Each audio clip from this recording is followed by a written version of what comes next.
నాడు బిడ్డలంతా నిమ్మళంగా ఉండిపోదే కర్మంటూ గడ్డంతా చీకట్లో జారిపోదా అన్నవచ్చే ఆశవచ్చే అక్కలకు దిక్కలేసే రక్కసులకు రకదమొచ్చే తల్లి తల్లి తిరగబడితే తలబంతులు పైకి లేచే అన్నవచ్చే ఆశవచ్చే అక్క చెల్లి చీరకట్టు ఒట్టు పెట్టు చేతులెత్తి చితక్కొట్టు కారం వేసి దంచి కొట్టు మన మన మన మన మన మన అన్న జన జన జన జన జన జన సేన మన మన అన్న జన జన జన జన జన జన సేన మన మన మన మన మన మన అన్న జన జన జన జన జన జన సేన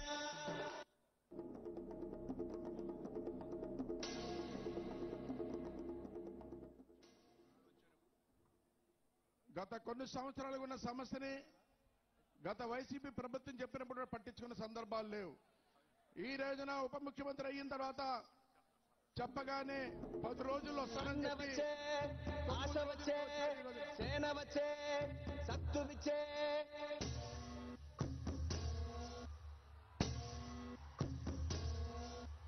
గలగల గల గాజులెగిరే గుండాలకు గుండె చెదిరే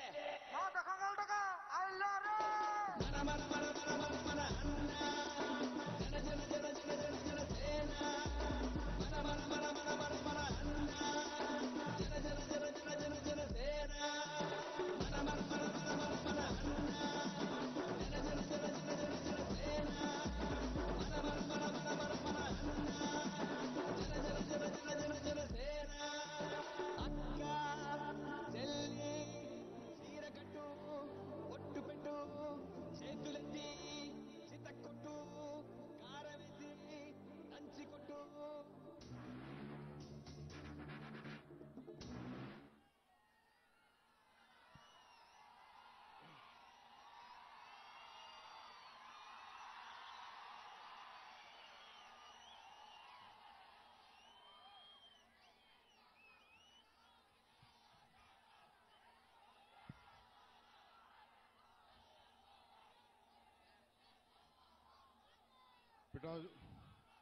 ఇక్కడికి విచ్చేసిన మా అన్నదమ్ములకి మా ఆడపడుచులకి మక్క చెల్లెలందరికీ ప్రత్యేకించి నా హృదయపూర్వక నమస్కారాలు. సముద్రాన్ని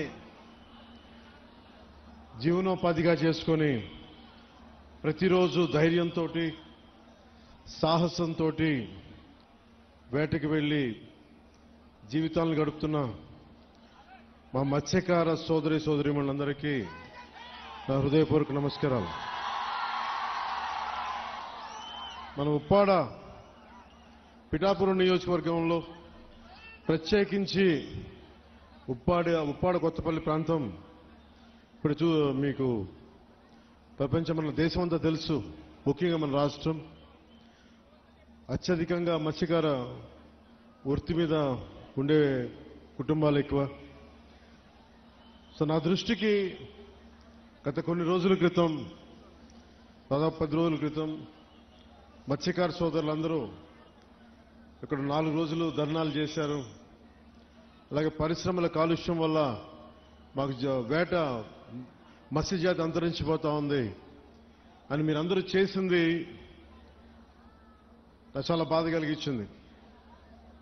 ఎందుకంటే మన జీవనోపాధి మీకు ఇబ్బంది కలుగుతూ ఉంది, ఎలా చేయాలి ఏంటి అనేది వీటి మీద మాట్లాడుతూ వచ్చాం.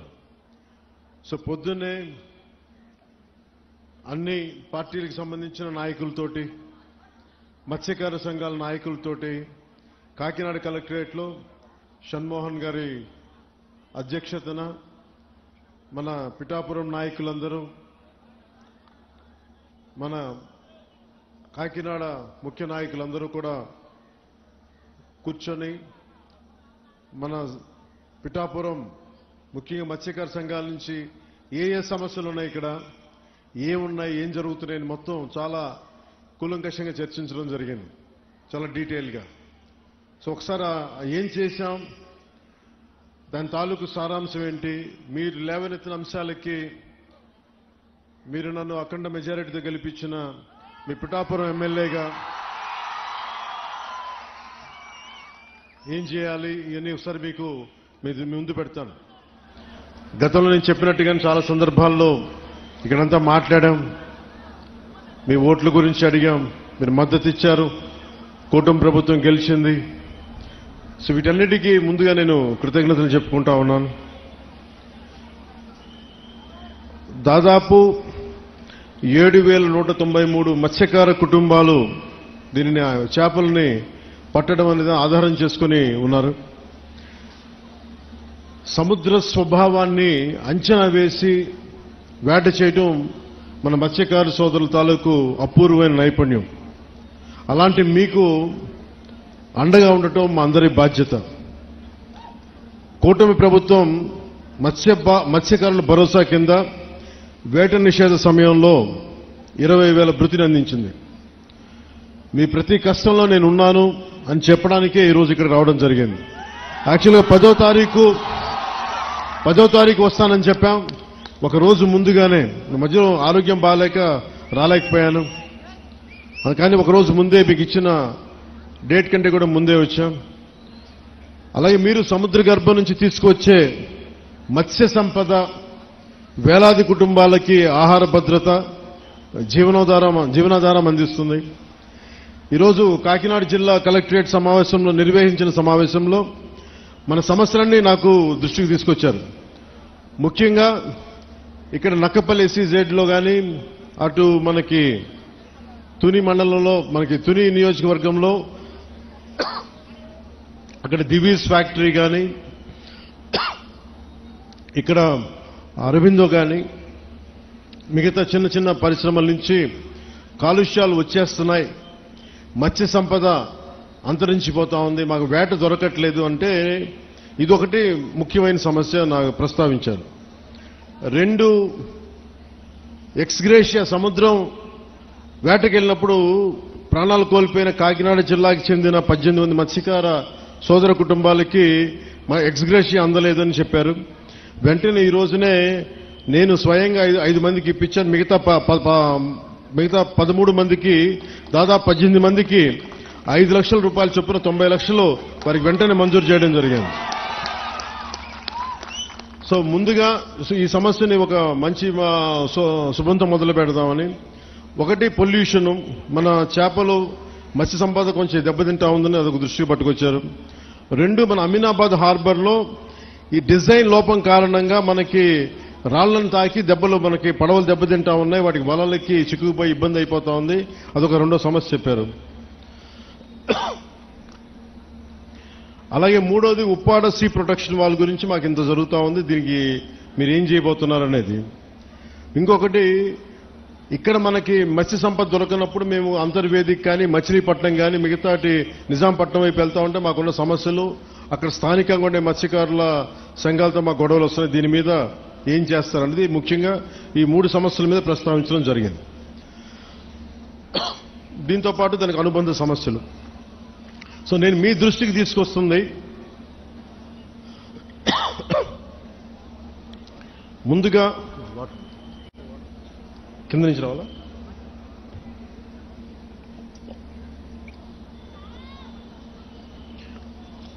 ముందుగా ఉప్పాడ సీ ప్రొటెక్షన్ వాల్ గురించి మేము మీకు మాట ఇచ్చాం. అలాగే మనది ఇంకొక గ్రామం పేరు ఏం చెప్పారు, మర్చిపోయారు, కోనపాప, మూలపేట, కోనపాపపేట.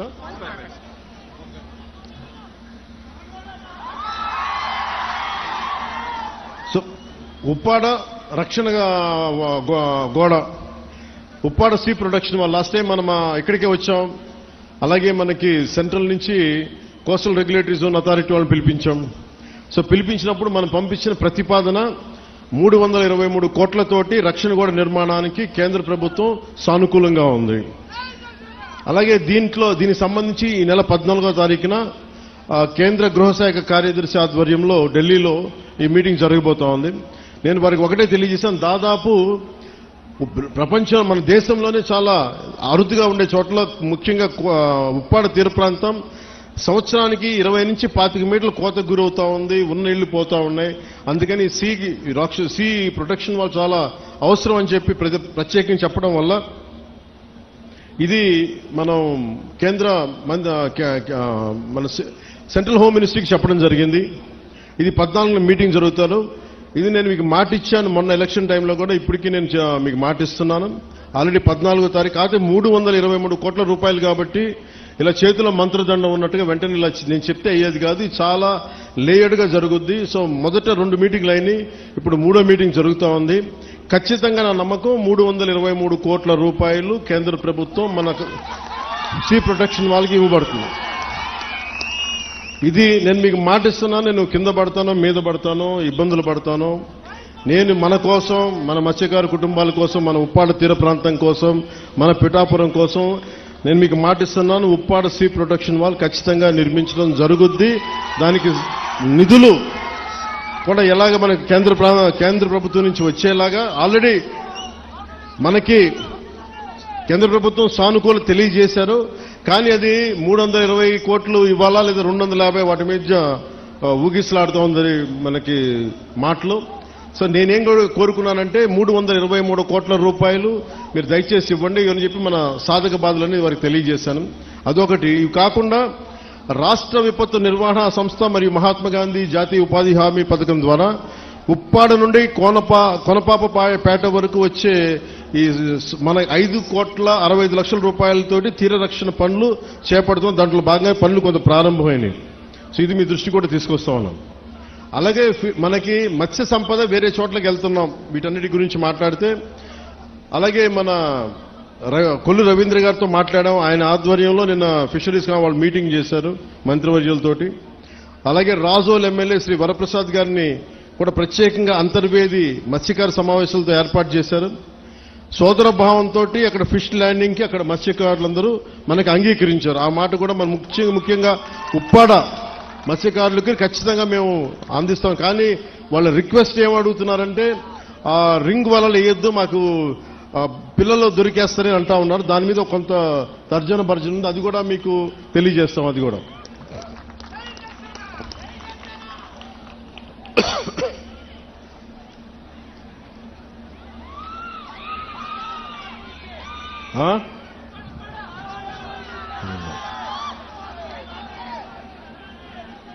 అలాగే పొల్యూషన్కి సంబంధించి కొంచెం డీటెయిల్గా మాట్లాడతాను మీతో. అసలు వాతావరణ కాలుష్యం అనేది ఇది చాలా ఇబ్బందికరమైనది అయిపోయింది. ముఖ్యంగా పరిశ్రమల వల్ల నుంచి వచ్చే విడుదలయ్యే రసాయనాలు కానీ, వాయు కాలుష్యం కానీ, శబ్ద కాలుష్యం కానీ, లేదంటే మనకి నీటి కాలుష్యం కానీ, దానికి సంబంధమైన ప్రతి కాలుష్యం కూడా చాలా ఇబ్బంది పెడతా ఉంది. సో నేనేం మాట్లాడానంటే మత్స్యకార సంఘాల దగ్గర నుంచి, నాయకుల దగ్గర నుంచి, మన మూలాపేటలో కానీ వీళ్ళుండే ఎన్జిఓలు అందరూ కూడా మాట్లాడుతూ ఉంటే, అందరూ మన మత్స్యకార కులాల నుంచి వచ్చిన వాళ్ళు మాట్లాడుతుంటే నాకు ఒకటే తెలియజేశారు, మేము పరిశ్రమలకి మేము వ్యతిరేకం కాదు, పరిశ్రమలు రావాలి, కానీ అది మా జీవనోపాధిని దెబ్బతీయకూడదు. ఇది నాకు ప్రత్యేకంగా తెలియజేశారు.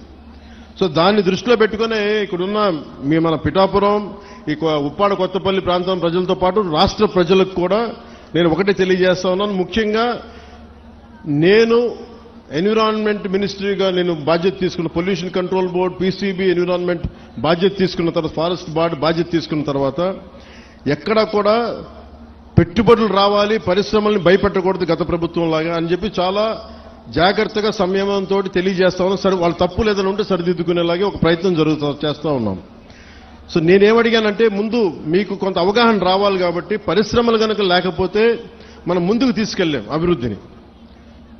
అసలు మనం ఏది పరిశ్రమలు రాకూడదంటే ఉపాధి అవకాశాలు కూడా రాలేవు. అందుకని ఖచ్చితంగా పరిశ్రమల్ని, నాకు ఒక సంతోషకరమైనది ఏమనిపించిందంటే మన మత్స్యకార సోదరులు ఎవరు కూడా పరిశ్రమలు మేము వ్యతిరేకించట్లేదు, కానీ పరిశ్రమల ద్వారా వచ్చే కాలుష్యం మటుకు మమ్మల్ని ఇబ్బంది పెడుతుంది, దాని మీద మీరు ఖచ్చితంగా చర్యలు తీసుకోండి. సో నేను మీకు తెలియజేసుకుంటుంది ఏంటంటే, ఇప్పుడు ఉదాహరణకి మన ఆక్వాకల్చర్ ఉంది రాష్ట్రం మొత్తం మీద. అది మనకి గోదావరి జిల్లాల్లో కానీ, కృష్ణా కానీ, నెల్లూరు, మిగతా జిల్లాలు ఎక్కడున్నా కానీ దాదాపు ప్రతి సంవత్సరం 1,30,000 కోట్ల రూపాయలు ఆదాయం మనకి వస్తూ ఉంది. దాంతోపాటు ఎక్స్పోర్ట్స్ 3,67,000 మత్స్య సంపదని మన రొయ్యలు కావచ్చు, చేపలు కావచ్చు ఎక్స్పోర్ట్ చేస్తే దాదాపు మనకి 1,30,000 కోట్ల రూపాయలు మనకి ఆదాయంగా వస్తుంది, రాష్ట్రానికి కావచ్చు, దేశానికి కావచ్చు. అలాగే ఎంప్లాయ్మెంట్ ఉపాధి దాదాపు డైరెక్ట్ గా 3,72,000 మందికి ఉపాధి లభిస్తా ఉంది. 15 లక్షల మందికి ఇండైరెక్ట్ గా ఎంప్లాయ్మెంట్ లభిస్తుంది వీటి వల్ల. కానీ ఇంత డబ్బు ఉంది, ఇంత ఎంప్లాయ్మెంట్ ఉంది ఆక్వా రంగం వల్ల. కానీ దారుణం కూడా ఏముందంటే, మనం మీకు అనుబంధమైన సమస్య కాబట్టి చెప్తా ఉన్నాం. ఒకవైపు అభివృద్ధి ఎలా కనిపిస్తుందో, ఇంకోవైపు గోదావరి జిల్లాలో ఎక్కడైతే ఆక్వా ఉందో అక్కడ మొత్తం తాగునీటి అన్ని అక్కడ కలుషితం అయిపోయినాయి. వాటర్ బాటిల్ తాగాలి, ఒక ప్లాస్టిక్ బాటిల్లో ఒక మినరల్ వాటర్ కొనుక్కొని తాగాలి. డబ్బులకు డబ్బులు కనిపిస్తున్నాయి, ఉపాధికి ఉపాధి అవకాశం కనిపిస్తున్నప్పటికీ కాలుష్యం వల్ల గ్రౌండ్ వాటర్ పొల్యూట్ అయిపోయింది. సో ఇది ఒక తప్పనిసరి తద్దినలా అయిపోయింది. అభివృద్ధి కావాలంటే ఎంతో కొంత పొల్యూషన్. కానీ మిగతా ప్రాంతాలు వేరు, మనకి కొత్తపల్లి ఉప్పాడ ప్రాంతం వేరు. మీ కష్టాల్లో నేను ఒక సాటి మత్స్యకారుడిగా ఉంటే ఇదే నా జీవనోపాధి ఎలా ఉంటుందో అది నేను మనస్ఫూర్తిగా అర్థం చేసుకొని నేను వారికి ఒకటే తెలియజేశాను. ఒకటి, ఈ నక్కపల్లి SEZ కానీ, ఇప్పుడు వచ్చిన అరబిందో కానీ, దివీస్ కానీ, అటు డెక్కన్, ఇవన్నీ కూడా ఇది మన ప్రభుత్వం వచ్చినప్పుడు వచ్చినవి కావు. ఇవి 2005లో ప్రారంభించిన పరిశ్రమలు. ఇవన్నీ 2005 నుంచి నక్కపల్లి SEZ కావచ్చు, ఇవన్నీ కూడా వైఎస్ రాజశేఖర రెడ్డి గారు ప్రారంభించిన ఇవన్నీ, ఈ కాన్సెప్ట్ ఇవన్నీ. ఇది జనసేన కానీ మిగతా మన పార్టీలు ఎవరు కూడా చేసింది కాదు. ఇది వైఎస్ రాజశేఖర రెడ్డి గారు ప్రతిపాదించింది, ఆయన SEZని తీసుకొచ్చింది. కానీ ఇక్కడ సమస్య ఏమొచ్చిందంటే, వ్యర్థాలని శుద్ధి చేయకుండా సముద్రంలో కలిపేస్తున్నారు. తద్వారా ఏం జరుగుతుందంటే మన మత్స్య సంపద దెబ్బతింటా ఉందని. ఇదే కదా. దీనికి నేను ఒక మత్స్యకారుడిగా నా జీవనోపాధి అయితే నేను మీలాగా ఎలా ఆలోచిస్తాను, నేను కూడా అట్లాగే ఆలోచించాను. అంతేగాని నేను ఒక డిప్యూటీ సీఎంగా ఆలోచించాలా, ఒక ఎమ్మెల్యేగా ఆలోచించాలా, ఒక సాటి మత్స్యకారుడిగా ఎలా ఆలోచించాలో అట్లాగా ఆలోచించి మాట్లాడాను. ఒక క్లియర్ కట్ ఇన్స్ట్రక్షన్ మన మత్స్యకారుల దగ్గర నుంచి వచ్చింది. మేము ఎప్పుడూ కూడా పరిశ్రమలకి వ్యతిరేకం కాదు, కానీ వ్యర్థాలని, కాలుష్యాలని ఎంత శుద్ధి చేసి పంపుతారన్నదే మా ప్రశ్న. ఇది రెండోది. నేనేం చెప్పానంటే, పారిశ్రామికవేత్తల్ని బెదిరించి ఎవరైనా సరే, గతంలో కూడా నేను ఏం మాట్లాడానంటే, వైసీపీ నాయకులను కూడా లోపలికి రమ్మని చెప్పాం. ఇది కూటమి ప్రభుత్వం అయినప్పటికీ కూడా నేను ఒకటే అడిగాను, ఇది పవన్ కళ్యాణ్ పిఠాపురం నుంచి గెలవటంలో వచ్చిన సమస్య లేదంటే ఉన్న సమస్య అంటే ఇది ఎప్పటి నుంచో ఉన్న సమస్య అని చెప్పారు. నాకు ఆ భరోసా నాకు ఇచ్చారు. నేను సందేహించడానికి అడగల, శంకించడానికి అడగల, అసలు ఎలా వచ్చింది మూలం ప్రజలందరికీ తెలియజేయడానికి. సో నేను అన్నీ మాట్లాడితే ఖచ్చితంగా ఈ కాలుష్యం మీరు లేనిపోయిన అభాండాలు మత్స్యకారులు ఎవరు వేయరు, అది నేను అర్థం చేసుకోగలను. మనం మత్స్యకారులందరూ ఎలా ఉంటాం, కష్టపడతాం, ధైర్య సాహసాలతో సముద్రంలోకి వెళ్తాం, వేటపడతాం, చిన్నపాటి గొడవలు ఉంటాయి, కానీ కక్షలు కారుణ్యాలు పెట్టుకునే జాతులు కావు. మనం గొడవ పడతాం, వేటకెళ్లేవాడికి కోపం ఉంటుంది, వేటకెళ్లేవాడికి పౌరుషం ఉంటుంది. అంతేగాని మనం ఎవరిని కూర్చొని ఒకరి పొట్ట కొట్టాలనో ఇంకోట్లా అనుకునేది కాదు. కానీ మన పొట్ట కొడుతుంటే మనకి బాధ ఉంటుంది, మనకి ఆవేదన ఉంటుంది. నేను ఒకటే చెప్పా, సంఘాల నాయకులతో కూర్చొని మాట్లాడుతా అంటే వాళ్ళు ఒకటే చెప్పారు, మేము ఎన్ని చెప్పినా మీరొచ్చి కొత్తపల్లి ఉప్పాడలో మీరు పెడితే తప్ప ఈ మన యువత మాట వినరు, దయచేసి ఈ మాట చెప్పండి అంటే, నేను సంఘాల నాయకులందరితో పాటు మత్స్యకారి పెద్దలందరితో పాటు చాలా మంది యువతను అడిగాను. దాదాపు 8-9 మంది యువతతోనే ప్రత్యేకించి అడిగాను. చెప్తే వాళ్ళు చాలా ప్రోగ్రెసివ్గా ఉన్నారు.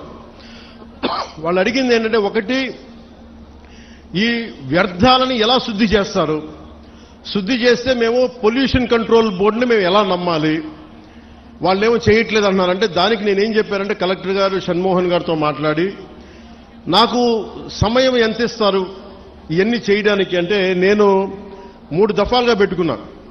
ఈ 3 రోజుల తర్వాత మళ్ళీ నేను ఒక పడవ తీసుకొని మీరు ఎక్కడైతే వ్యర్థాలు వస్తున్నాయో, ఎక్కడైతే మన మత్స్య సంపద నాశనం అయిపోతుందని మీరు చెప్తున్నారు. వాటిలో ఒకసారి నేను వెళ్ళి చూస్తాను. ఎందుకంటే ఒక మత్స్యకారుడిలాగా వెళ్ళాలి అంటే నేను కూర్చోబెట్టి 4 గోడల మధ్య ఉంటే ఇది నాకు మీరు అది అర్థం అవటం కంటే కూడా పేపర్లు తీసుకుని ఆ రిపోర్ట్ చదవడం కంటే కూడా మీరు లోపలికి వెళ్ళి వేటలో వెళ్తే ఎలా ఉంటుందో అలాంటి పరిస్థితుల్లో మీరు ఏమి అనుభవిస్తున్నారో అది చూడడానికి నేను కూడా పడవ తీసుకుని ఒక 2-3 రోజులు తర్వాత ఇక్కడే మన కాకినాడ పోర్టు నుంచే మొత్తం వెళ్ళి ఈ కోస్టల్ లైన్లో ఎక్కడైతే పొల్యూషన్ ఉందనేది మన మత్స్యకార యువత కానీ నాయకులు కానీ వాళ్ళు చూపించిన ప్రదేశాల మేరకు నేను వెళ్ళి దాని నుంచి నేను స్వయంగా నేను పరిశీలిస్తాను. 1. 2 అసలు పొల్యూషన్ ఆడిట్ చేయమన్నాను. అది దివీస్ కావచ్చు, అరబిందో కావచ్చు, డెక్కన్ కావచ్చు, చిన్న చితక పరిశ్రమలు ఏమున్నాయో. అలాగే నిమ్మకాయల చినరాజప్ప గారు కూడా మాట్లాడుతా పెద్దాపురం నుంచి ఆయన కూడా ఏమన్నారంటే సార్ ఇక్కడ ఇది ఒక్క సమస్య కాదు, దాదాపు 27,000 మంది ప్రత్యేకించి ఒక పరిశ్రమ ఉంది పెద్దాపురంలో. అది కూడా కాలుష్యం కాలువల్లో వదిలేస్తున్నారు. ఆ కాలువలు మనం ఉప్పాడ దాకా వచ్చేస్తున్నాయి, కాకినాడ దాకా వచ్చేస్తున్నాయి. మొత్తం పంట పొలాల్లోకి వెళ్ళిపోతుంది ఆ కాలువ, ఆ నీళ్లు. దానివల్ల అదే భూమిలోకి ఇంకిపోయి అదే మనం ధాన్యం కూడా తింటా ఉన్నాం. దానివల్ల ఒళ్ళు కూడా పారైపోతుంది, క్యాన్సరస్ అవుతుంది అనేది. సో నేను పెట్టుకుంది ఏంటంటే మనకి చాలా అభివృద్ధితో పాటు మనకు కావాల్సింది ఖచ్చితంగా పర్యావరణ పరిరక్షణ కావాల్సిందే మనకి. దాంట్లో నేను ఎక్కడ కాంప్రమైజ్ అవ్వట్లేదు. దాన్ని ఎక్కడా కూడా నేను మిమ్మల్ని వంచాలని కూడా నేను ప్రయత్నం చేయట్లా. నాకు మీకు కుదరినప్పుడు నేను రాజకీయాలు వదిలేసి వెళ్ళిపోతాను తప్ప నేను మీ న్యాయం చేయలేనప్పుడు నేను కూర్చోబెట్టి నాకు నిజంగా మీ గుండెల్లో పెట్టుకున్న అభిమానం కంటే కూడా నేను పదవులుగా నేను చూడను. కాకపోతే ఈ పదవి ఉన్నది చాలా మందితో కూర్చొని సామరస్యపూర్వకంగా ఎలా పరిష్కారం చేయాలి అన్నదే నా తపన. సో నేనేం చెప్పానంటే ముఖ్యంగా నేను చెప్పింది ఏంటంటే అసలు ఎంత పొల్యూషన్ జరుగుతుంది ఆ ఆడిట్ని ఒకసారి చేయమని చెప్పాం. ఆడిట్ చేద్దాం, అసలు ఎంత కాలుష్యం ఉందనేది చెప్తే అందరూ అడిగారు. జగన్మోహన్ గారు మొత్తం సంఘాల నాయకులందరితో మాట్లాడి అక్కడ ఉన్న యువతతో కూడా మాట్లాడి ఈరోజు దాదాపు 100 మంది పైగా వచ్చారు. వాళ్ళందరితో మాట్లాడి మీ ప్రతినిధులుగా మేము అడిగింది ఏంటంటే జగన్మోహన్ గారు, కలెక్టర్ గారు కనీసం మాకు 100 days టైం ఉంటే దీని మీద యాక్షన్ ప్లాన్ చేద్దామని ఒకసారి, అంటే ఎలా చేద్దాం దీనికి సంబంధించి. ఎందుకంటే మీరు బోట్లు దెబ్బతినకూడదు, మీరు మీకు మీ వేటకి ఇబ్బంది పడకూడదని దీనికి ఏం చేయాలంటే ఒక ప్రాపర్ యాక్షన్ ప్లాన్ ఒక 100 రోజుల సమయం అని అడిగాం. సో మిమ్మల్ని కూడా నేను ప్రతిపాదిస్తుంది, మిమ్మల్ని అభ్యర్థిస్తుంది, మీ అందరినీ వేడుకుంటుంది. మాకు కనీసం ఒక 100 రోజుల సమయం కనుక మీరు ఇస్తే దీనికి ఒక రోడ్ మ్యాప్, ఒక ప్లాన్ క్రియేట్ చేసి మీ ముందు పెట్టి మీ అందరి అనుమతితోటే మనకి ఉపాధి అవకాశాలు ఉంటూనే మనకి కాలుష్యాన్ని ఎలా నివారించాలి అన్న దాని మీద నా ప్రణాళికకి నాకు కనీసం ఒక 100 రోజుల సమయం కావాలి.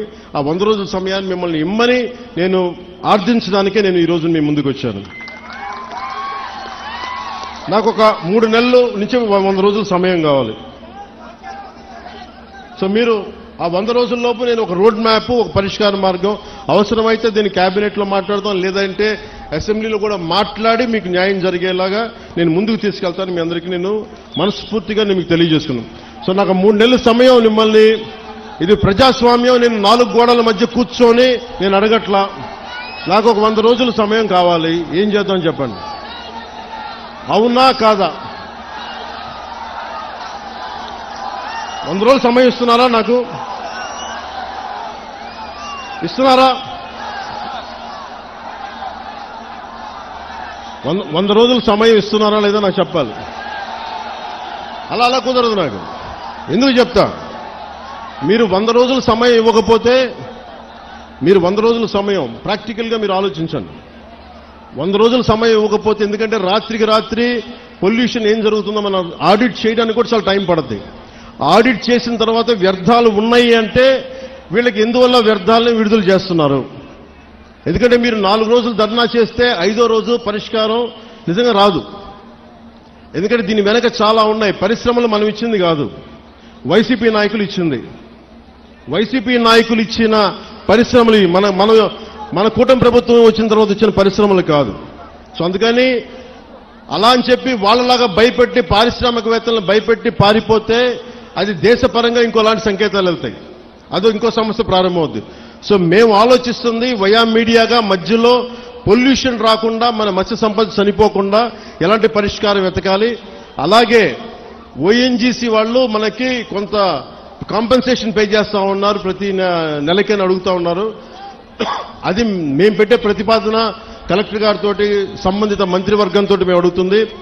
ఈ ఎక్కడైతే ఎఫెక్ట్ అవుతా ఉన్నారో వాళ్ళకి సంబంధించి ఆ పరిశ్రమలు కానీ పారిశ్రామిక యాజమాన్యంతో మాట్లాడి వాళ్ళు ఎంతవరకు చేయగలరు, ఒకళ్ళు కాంపెన్సేషన్ ఇవ్వగలరా, నెలకి ఇవ్వగలరా, లేదంటే వన్ టైం సెటిల్మెంట్ చేయగలరా, ఇవన్నీ మాట్లాడాల్సిన అవసరం ఉంది, మాట్లాడాల్సిన పరిస్థితి ఉంది.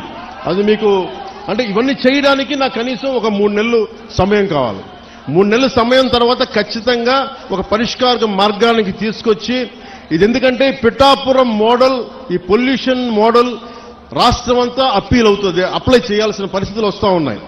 ఎందుకంటే పరిశ్రమలు రావాలి. ఉదాహరణకి మీకు భీమవరం దగ్గర ఆక్వా పార్క్ ఉంది.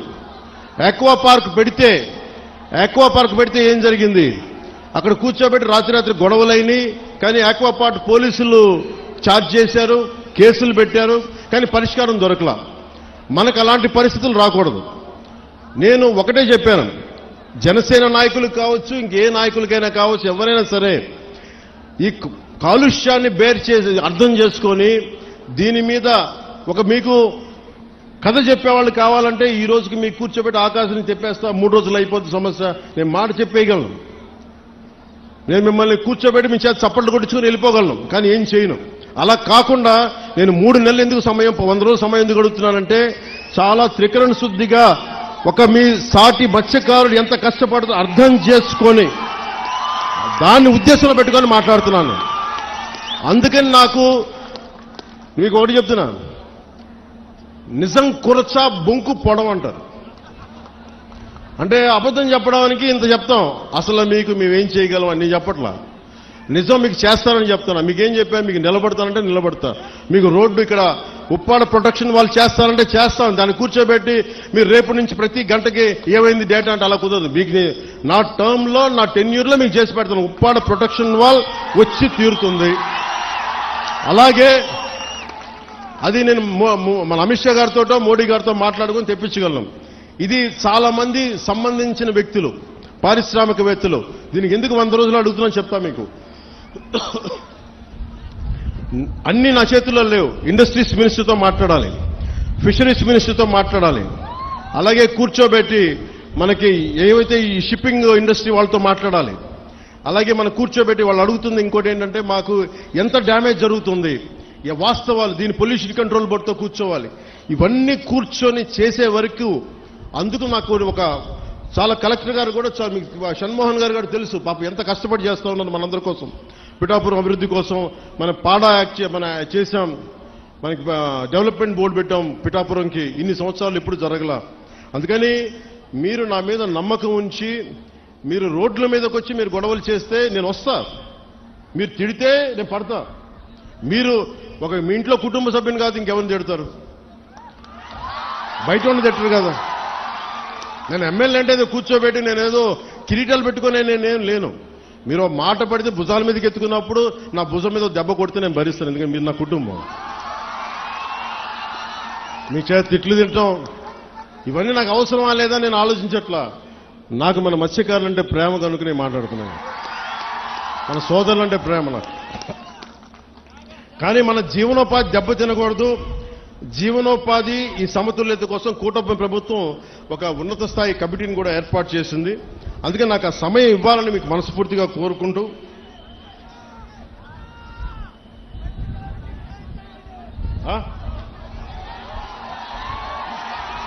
ఒక్క నిమిషం మీరు ఒక్కళ్ళే మాట్లాడండి.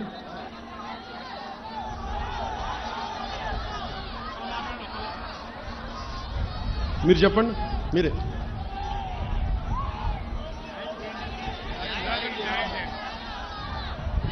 న్యాయం చేయకపోతే పెద్ద మీటింగ్ పెడతాం, న్యాయం చేయడానికే కదా ఇక్కడికి వచ్చింది. కాకపోతే ఒకటి చెప్పాను, పారిశ్రామికవేత్తల్ని ఎవ్వరు కూడా రాజకీయ నాయకులు దయచేసి మీకు న్యాయం చేస్తామని చెప్పి మిమ్మల్ని ఎగదోసి పబ్బం గడుపుకుంటే మీరు దయచేసి అలాంటి వలలో పడకండి. అది రైట్ అవ్వదు. మనం ఏమవుద్ది, పారిశ్రామికవేత్తలు బెదిరిస్తే మీకు పర్మనెంట్ సొల్యూషన్ రాదు. మీ అందరికీ తల 10,000 25,000 పడేసి నాయకుల కింద ఇచ్చేసి చేతులు దులుపుకుని వెళ్ళిపోతాను. నేను అలాంటి చేయడానికి రాలా. అలాంటివి నేను చేయను. అవసరమైతే ఉప్పాడలోకి వచ్చి మీ చేత తిట్లు తినడానికి సంసిద్ధంగా ఉంటాను తప్ప నేను అలాంటి బ్యాక్ డోర్ పనులు నేను చేయను.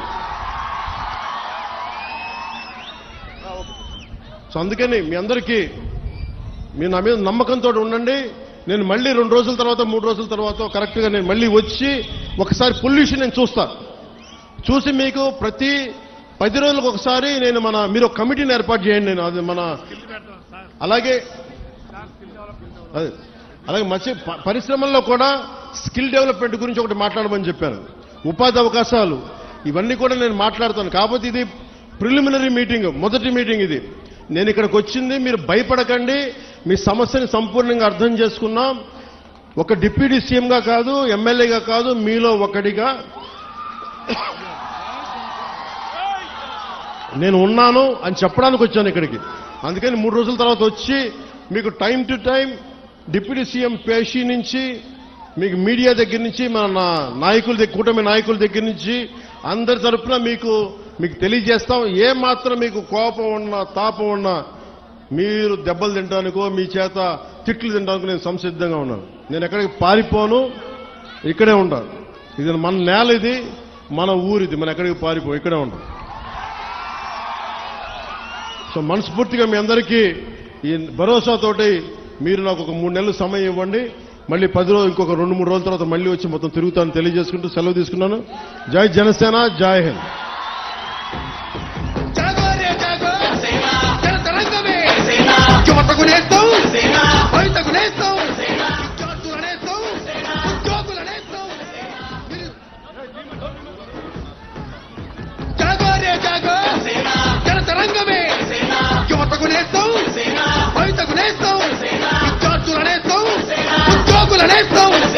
నిరుద్యోగులకు కార్మిక నేస్తాం, రైతన్నకు నేస్తాం, వ్యాపారుల నేస్తాం, దివ్యాంగుల నేస్తాం, వృద్ధుల నేస్తాం, మనందరి కోసం, మనమందరి కోసం అమరావతిలో తెలంగాణలో